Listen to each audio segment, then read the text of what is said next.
የልዩና የሃና አስደሳች ጉዞ። ዛሬ ትልቅ ቀን ነው። ልዩና ቤተሰቦቿ ለጉዞ እየተዘጋጁ ነው። አልማዝ ለልጆቿ ልብሶችን በሻንጣ ውስጥ በስርዓት እያከመች ነው። ልዩ ደግሞ የምትወደውን አሻንጉሊት በትንሿ ቦርሳዋ ውስጥ ጨመረች። አባትየው በቀለና ትንሿ ሃና ሁሉንም ነገር መያዛቸውን አረጋገጡ። ሁሉንም ነገር ይዘናል ብሎ በቀለ ጠየቀ። ሃና በደስታ እየዘለለች አዎ አባዬ ብላ መለሰች። ከዚያም ቤቱን ቆልፈው ተሰናበቱ። ቤተሰቡ ወደ ባቡር ጣቢያው መጓዝ ጀመሩ። አልማዝና በቀለ ከባድ ሻንጣዎችን ተሸክመዋል።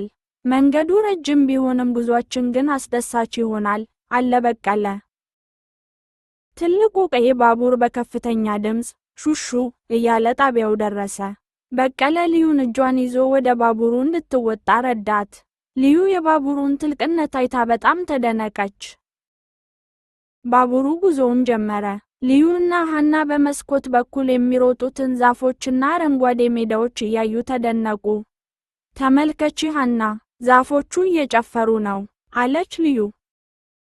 አልማዝ ለሃና የሚጣፍጥ መክሰስና ጭማቂ ሰጠቻት። ሃና በመስኮት እያየች በደስታ ትመገብ ጀመር። በባቡሩ ውስጥ መጓዝ በጣም ደስ የሚል ነበር። ደረስን አለ በቀለ ባቡሩ ሲቆም በደስታ። እሱና ሃና ከባቡሩ ቀድመው ወረዱ። አየሩ በጣም ደስ የሚልና ፀሐያማ ነበር። አልማዝና ልዩ ወደ ሆቴሉ በደስታ እየተራመዱ ሄዱ። ሆቴሉ ረጅምና በዙሪያው የሚያማምሩ አበቦች ነበሩት።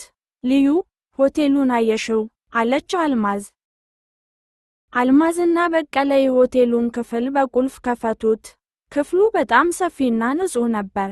ዋው እንዴት ደስ የሚል ክፍል ነው አለ በቀለ። በክፍሉ ውስጥ 2 አልጋዎች ነበሩ።